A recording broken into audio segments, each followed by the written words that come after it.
తాకట్టులో ఉన్న బంగారాన్ని విడిపించి ఆ రోజు ఆన్లైన్ రేటుకే మేము కొంటాం. Sharma gold company. నమస్తే, వెల్కమ్ టు సుమన్ టీవీ. నేను గిరిజ. 2025 ఆంగ్ల సంవత్సరంలో ద్వాదశ రాశుల వారికి ఏ విధంగా ఉండబోతోంది? అందులోనూ ఈ ఏడాదిలో 4 గ్రహాల మార్పు అయితే జరుగుతుంది అని అంటున్నారు. అటు గురుగ్రహం కానివ్వండి, శనిగ్రహం కానీ, అలాగే వీటితో పాటు రాహుకేతువులు కూడా మార్పు జరగబోతోంది. సో వీటి మార్పు ఈ 12 రాశుల వారికి, ఈ రాశి వారిపై ఎలాంటి ప్రభావాన్ని చూపిస్తుందో తెలిపేందుకు ఇవాళ మనతో పాటు ప్రముఖ జ్యోతిష పండితులు బ్రహ్మశ్రీ నందిబట్ల శ్రీహరి శర్మ గురువుగారు ఉన్నారు. వారితో మాట్లాడదాం. గురువుగారు నమస్కారం. వాగర్థ వివ సంపృక్తౌ వాగర్థ ప్రతిపత్తయే జగతః పితరౌ వందే పార్వతీ పరమేశ్వరౌ. సదాశివసమారంభాం శంకరాచార్య మధ్యమాం అస్మదాచార్య పర్యంతం వందే గురు పరంపరాం. ఆదిత్యాయ చ సోమాయ మంగళాయ బుధాయ చ గురుశుక్రశనిభ్యశ్చ రాహవే కేతవే నమః. శృంగేరి జగద్గురు పీఠాధిపతులకి, కంచిపీఠాధిపతులకి నమస్కారములు తెలియజేసుకుంటూ కార్యక్రమాన్ని ప్రారంభిద్దాం. గురుగారు, ఈ ఆంగ్ల సంవత్సరంలో మకర రాశి వారికి ఏ విధంగా ఉండబోతుంది అంటే, ఇంతకు ముందు నుంచి కనుక చూసుకుంటే శని ప్రభావం బాగా ఉండింది ఇప్పటి వరకు. సో ఇకపై శని ప్రభావం తగ్గుతుంది, గురు ప్రభావం పడబోతుంది అని అంటున్నారు. సో మరి ఈసారైనా మకర రాశి వారికి బాగుంటుంది అనుకోవచ్చు అంటారా? ముందుగా వీక్షించేటువంటి సుమన్ టీవీ ప్రేక్షకులకి మనవి, ఇప్పుడు మనం చెప్పుకోబోయేటివి 2025 సంవత్సరంలో ఉండేటువంటి ద్వాదశ రాశుల వారికి సంబంధించినటువంటి మంచి చెడు విషయాల గురించి ఏ విధంగా ఉండబోతుంది. అయితే చాలామందికి ఒక సందేహం రావచ్చు, రాశుల ఫలితాలు అనేటువంటివి ఉగాది టు ఉగాది కదా మనం చెప్పుకునేది, మన సాంప్రదాయము. మన సాంప్రదాయాన్ని విడనాడి ఈ కొత్త సాంప్రదాయం ఏంటి, మనది కాని ధర్మాన్ని ఎందుకు మీరు ఈ విధంగా చెప్తున్నారు అనే ఆక్షేపణ కూడా ప్రేక్షకులు తెలియజేస్తారు. అయితే ఇక్కడ ధర్మం అంటూ ఒకటి ఉంటుందండి, శాస్త్రం అంటూ ఒకటి ఉంటుంది. మనకేం చెప్పబడుతుంది? ప్రపంచమంతా ఒకటి నమ్మింది అని అంటే అది ధర్మము, శాస్త్రమై కూర్చుంటుంది. కాబట్టి ప్రపంచమంతా కూడా నూతన సంవత్సరంగా జనవరి 1 నుంచి డిసెంబర్ 31 వరకు పరిగణనలోకి తీసుకుంటున్నాయి. అయితే మనం కూడా అదే బాటలో, అంటే ఇక్కడ ఏంటి, ఆంగ్ల నూతన సంవత్సర భావంగా తీసుకొని ఫలితాలు చెప్తున్నాం అంతే తప్ప విశ్వావసు నామ సంవత్సరంలో వచ్చే విశ్వావసు నామ సంవత్సరానికి సంబంధించినటువంటి విధంగా చెప్పట్లేదు. జనవరి 1వ తారీఖు నుంచి డిసెంబర్ 31వ తారీఖు వరకు ఉండేటువంటి గ్రహస్థితిని దృష్టిలో పెట్టుకొని 12 రాశుల వారికి ఏ విధంగా ఉండబోతుందో విషయాలే తెలుసుకుంటున్నాం. మళ్ళీ మన సాంప్రదాయం ప్రకారం ఉగాది సందర్భంగా వచ్చే విశ్వావసునామ సంవత్సరంలో 12 రాశుల వారికి ఉగాది టు ఉగాది సంబంధించినటువంటి శుభ అశుభ ఫలితాల గురించి మళ్ళీ మీ ముందుకు వచ్చే ప్రయత్నం చేస్తాను. ఇప్పుడు చెప్పబోయేటువంటి మాత్రం కేవలం ఆంగ్ల నూతన సంవత్సరంగా అనగా 2025 సంవత్సరంలో జనవరి 1 నుంచి డిసెంబర్ 31 వరకు మాత్రమే ఉండగలిగేటువంటి ఫలితాల గురించి చెప్పేటువంటి ప్రయత్నం చేస్తాను. కాబట్టి ఈ చిన్న గమనికని మీరు గమనించవచ్చని చెప్తున్నాం. 2025 సంవత్సరంలో జనవరి 1వ తారీఖు నుంచి డిసెంబర్ 31వ తారీఖు వరకు మకర రాశి వారికి మంచి చెడు ఏ విధంగా ఉండబోతుందో తెలియజేయడానికి ప్రయత్నం చేస్తాను. ఇక గ్రహ సంచారం చూసుకున్నట్లయితే గురువు 9 మే వరకు వృషభ రాశిలో, తదనంతరం మిథున రాశిలో 9 మే నుంచి సెప్టెంబర్ 28 వరకు, సెప్టెంబర్ 28 నుంచి నవంబర్ 11 వరకు కర్కాటక రాశిలో, అలాగే నవంబర్ 12 నుంచి డిసెంబర్ 28 వరకు మిథున రాశిలో సంచారం చేస్తున్నాడు. ఇక మకర రాశి వారికి ఏప్రిల్ 16వ తారీఖు వరకు కూడా ఏలినాటి శని ప్రభావం ఉంటే, ఏప్రిల్ 16 నుంచి అక్టోబర్ 9 వరకు మీనరాశిలో సంచారం చేస్తున్నటువంటి కారణం చేత మకర రాశి వారికి ఏలినాటి శని ప్రభావం తొలగిపోతుంది. అయితే మళ్ళీ అంతా తొలగిపోయింది అని అనుకుంటున్నారా? జూలై 8న మీనంలోనే వక్రీకరించి కుటుంబ శని దోష అనగా ఏలినాటి శని దోష ప్రభావాన్ని మళ్ళీ చూపిస్తున్నాడు. మళ్ళీ ఎప్పటి నుంచి? జూలై 8 నుంచి అక్టోబర్ 9 వరకు మళ్ళీ కుంభరాశిలోనే వక్రీకరించి మళ్ళీ ఏలినాటి శని ప్రభావం. కాబట్టి కొన్ని రోజులు మాత్రమే మకర రాశి వారు ఏలినాటి శని దోషం నుంచి తప్పించుకుంటారు. మళ్ళీ మిగతావన్నీ కూడా ఈ యొక్క సంబంధించినటువంటి ఏలినాటి శని దోషాన్ని మళ్ళీ తిరిగి పొందుతున్నారు. కాబట్టి గతంలో వల్లే మకర రాశి వారికి కూడా ఈ ఏలినాటి శని దోష ప్రభావం తొలగిపోతుంది అనేటువంటి మాట కొంతవరకు నిజము, చాలా మటుకు తొలగిపోకుండా మళ్ళీ శని ప్రభావాన్ని కంటిన్యూ అవుతుంది.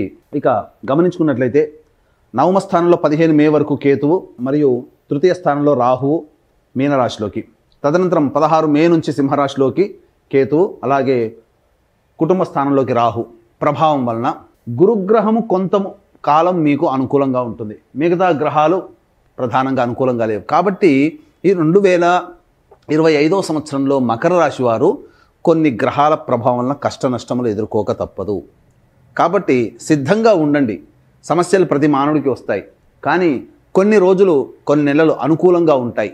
ఏ నెలలో అనుకూలత ఉంటుంది, ఏ నెలలో అనుకూలంగా ఉండదు, ఎప్పటి నుంచి ఎప్పటి వరకు మంచి స్థితిగతులు ఉంటాయనే విషయాల గురించి క్లుప్తంగా తెలియజేసుకుందాం. ముందుగా ఈ మకర రాశిలో జన్మించినటువంటి కేంద్ర రాష్ట్ర ప్రభుత్వ ఉద్యోగస్తులకి తక్కువ అనగా ప్రమోషన్స్ అనేటువంటివి ఉంటాయి, కానీ ఊహించినటువంటి ప్రమోషన్స్ కాకుండా తక్కువ స్థాయికి మీరు బదిలీపై వెళ్ళడం జరుగుతుంది.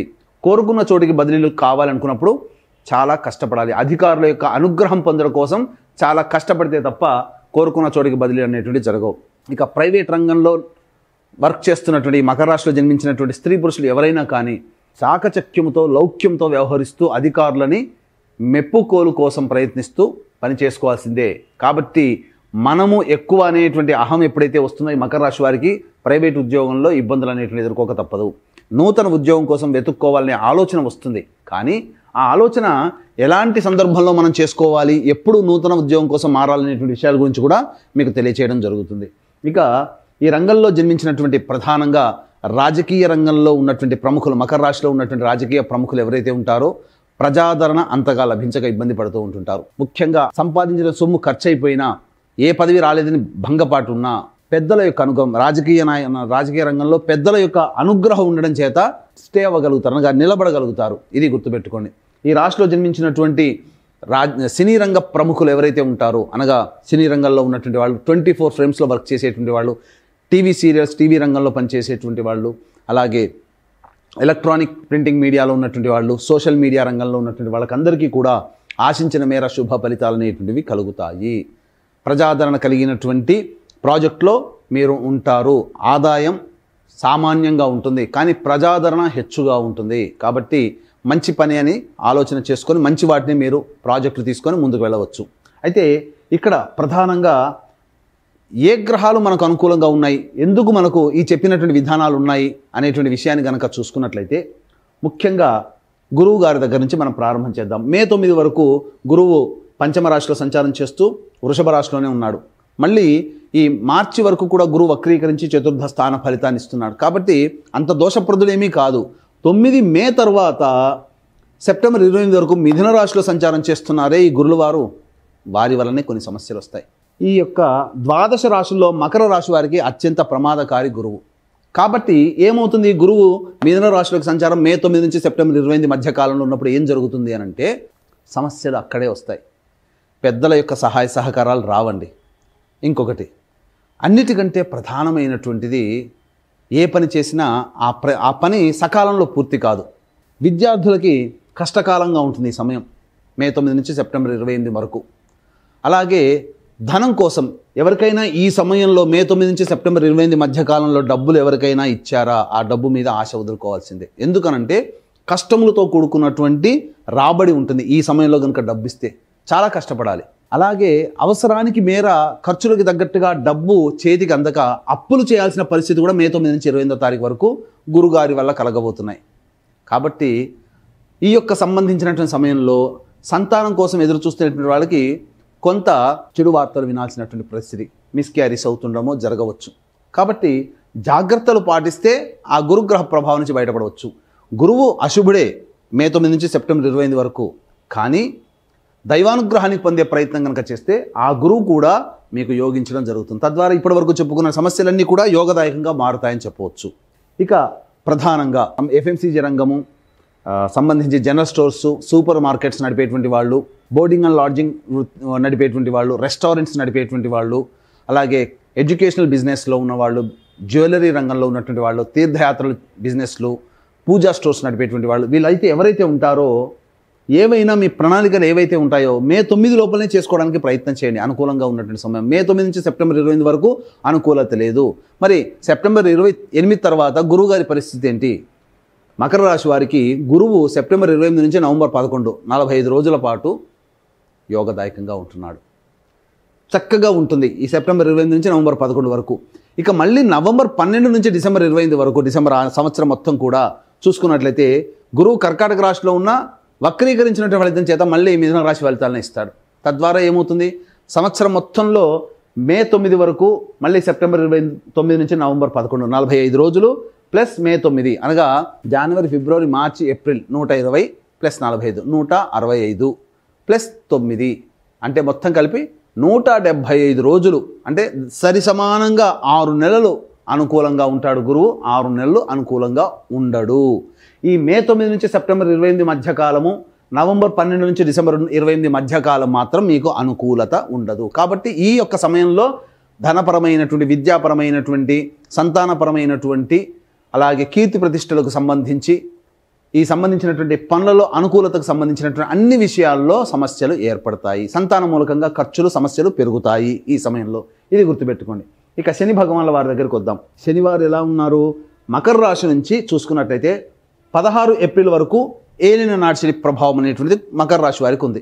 తదనంతరం సంతోషపడాలి, ఎందుకంటే ఏప్రిల్ 16 నుంచి అక్టోబర్ 9 వరకు మీన రాశిలోకి. ఇక ఏలిన నాటి శని దోషం పోయిందండి, హ్యాపీ అని అనుకుంటామా?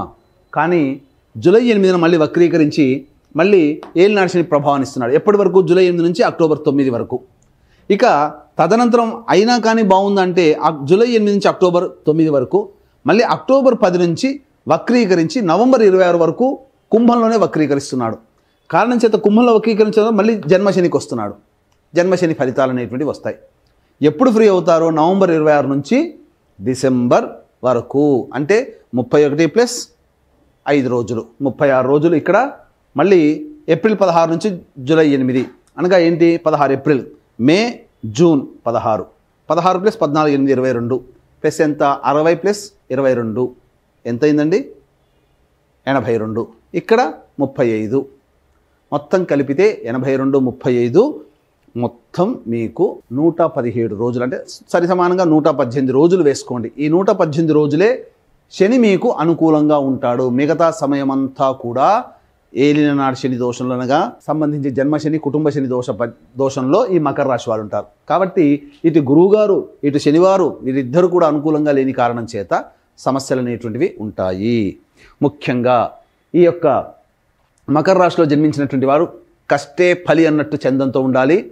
పోరాట పటిమతో మీరు చేసుకోవాలి తప్ప సాదాసీదాగా చేసుకుంటాము, చదువుకుంటామంటే మాత్రం తప్పదు. జ్ఞాపక శక్తి తక్కువగా ఉంటుంది.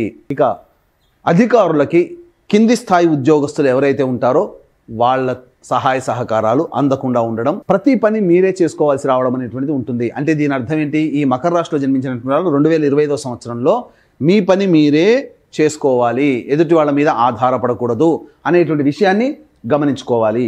ఇక రాహుకేతుల ప్రభావం కనుక చూసుకున్నట్లయితే ఈ సంబంధించినటువంటిది కేతు 16 మే నుంచి అష్టమ స్థానంలో, రాహు ద్వితీయ స్థానంలో.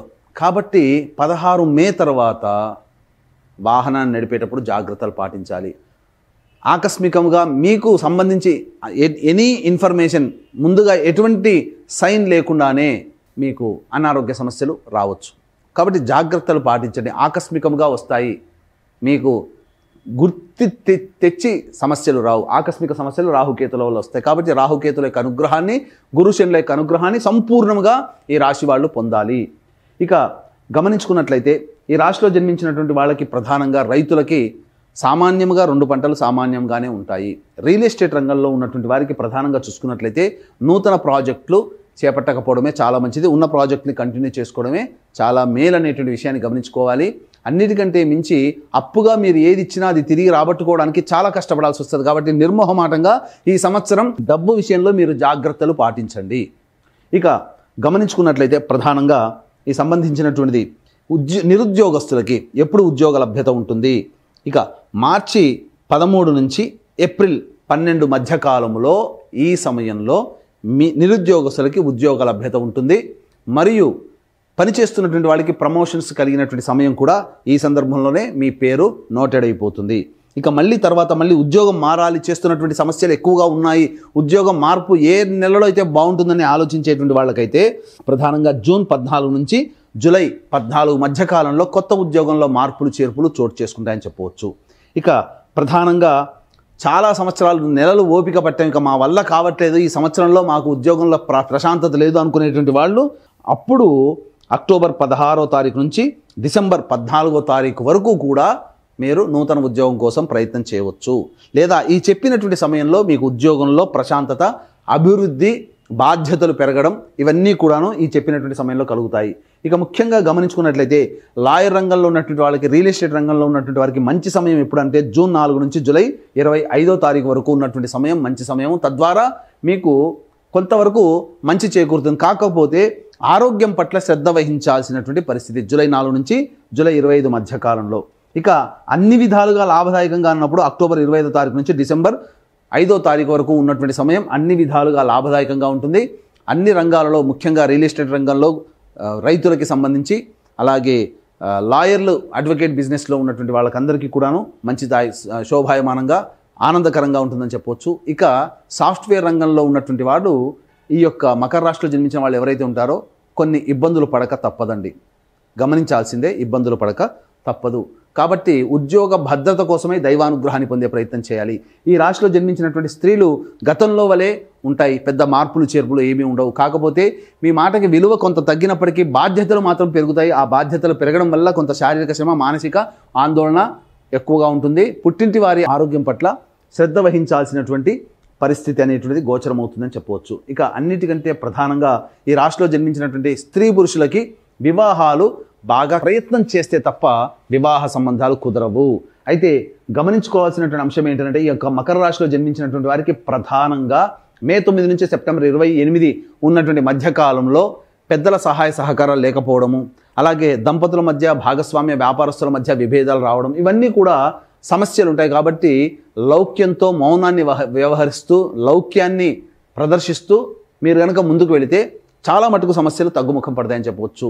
ఈ యొక్క మకర రాశిలో జన్మించినటువంటి వారికి ప్రధానంగా వివాహం అయితే మీ భార్య లేదా భర్త, మీ కడుపున పుట్టిన సంతానం యొక్క జాతకాలు కూడా మీ మీద ప్రభావం చూపుతాయి. వివాహం కాకపోతే తల్లిదండ్రుల జాతకం మరియు తోడబుట్టినటువంటి వాళ్ళ జాతకం కూడా మీ మీద ప్రభావం చూపుతాయి. కాబట్టి కుటుంబ సభ్యులు ఎవరైనా కానీ అందరూ సంతోషంగా ఉండాలి. వాళ్ళ యొక్క సంకల్పం, మీ సంకల్పం ఈ 2025 సంవత్సరంలో నెరవేరాలి అనేటువంటి ఒక సదుద్దేశంతో, దైవానుగ్రహం మకర రాశి వారికి అందరికీ అందించాలనేటువంటి ఒక సదుద్దేశంతో ఈ జాతకరీత్యా కలుగు విద్య, వివాహ, ఉద్యోగ, దాంపత్య, సంతాన, అనారోగ్య సమస్యల నివారణకి ఈ 12 రాశుల వారికి కూడా శని దోషము ఉంటుంది. కాబట్టి శని దోష నివారణ హోమాలలో భాగంగా సర్వదోష నివారణ హోమాలు మీ యొక్క సంకల్పం సిద్ధించాలనేటువంటి ఉద్దేశంతో ప్రతి నెల ఒక్కొక్క పుణ్యక్షేత్రంలో ఈ యొక్క జనవరి 1 నుంచి డిసెంబర్ 31 వరకు 12 నెలల్లో 12 క్షేత్రాలలో మీ గోత్రనామాదులతో, మీ కుటుంబ సభ్యుల గోత్రనామాదులతో సర్వదోష నివారణ పూజల హోమాలు అనేటువంటివి చేయించడం జరుగుతుంది. దీనికి శ్రీకాళహస్తిలో కానీ శ్రీశైలంలో కానీ జనవరి 13వ తారీఖు రోజున ఏర్పాటు జరుగుతుంది. అవకాశం ఉన్న వాళ్ళు కార్యక్రమ తదనంతరం కాంటాక్ట్ చేసి మీ కుటుంబ సభ్యుల గోత్రనామాలు రిజిస్ట్రేషన్ ఎలా చేసుకోవాలో తెలుసుకోగలరు. ఇక తండ్రి వైపు 6 తరాలు, తల్లి వైపు 3 తరాలు, భర్త వైపు 6 తరాలు, భార్య వైపు 3 తరాల్లో ఏవైనా దుర్మరణాలు ఉన్నా, liver failure, kidney failure, cancer రోగాలతో లేదా 60 సంవత్సరాల లోపల మీ కుటుంబ సభ్యులు ఎవరైనా మరణించినా వాటిని పితృదోషం లేదా పితృశాపం అంటారు. కాబట్టి ప్రతి నెల పితృదోష నివారణ పూజలు మన పీఠం ఆధ్వర్యంలో జరపబడుతున్నాయి. వాటి వివరాలు కూడా మీ కార్యక్రమ తదనంతరం కాంటాక్ట్ చేసి తెలుసుకోవచ్చు. గురుగారు, మరి ఈ మకర రాశి వారు ఎలాంటి పరిహారాలని పాటిస్తే గనక మరింత ముందుకు వెళ్ళే అవకాశం ఉంటుందంటారు జీవితంలో? మకర రాశిలో జన్మించినటువంటి వారు ప్రధానంగా సమస్యల నివారణ కోసం లేదా చక్కగా ఈ 2025లో ఆనందంగా ఉండాలనేటువంటి భావించేటువంటి వాళ్ళు ప్రతిరోజు దత్త అష్టకం, కాలభైరవాష్టకం, రుద్ర కవచం రోజుకి 3 సార్లు పఠించండి. ఈ ప్రతిరోజు చేస్తున్న దీనికి విభిన్నంగా మీ యొక్క జీవితం ఉన్నట్టయితే మీ జన్మజాతకంలోని నడిచేటువంటి గ్రహ దశాంతర్దశల ప్రభావాలు కావున దగ్గరలోని మంచి ఉపాసనా పరులైనటువంటి జ్యోతిషుల్ని సంప్రదించి వారి సలహాలు, సూచనలు పాటించి మరింత మెరుగైన జీవితాన్ని పొందుతారని ఆశిస్తూ సర్వం శ్రీ ఉమామహేశ్వర పరబ్రహ్మార్పణమస్తు.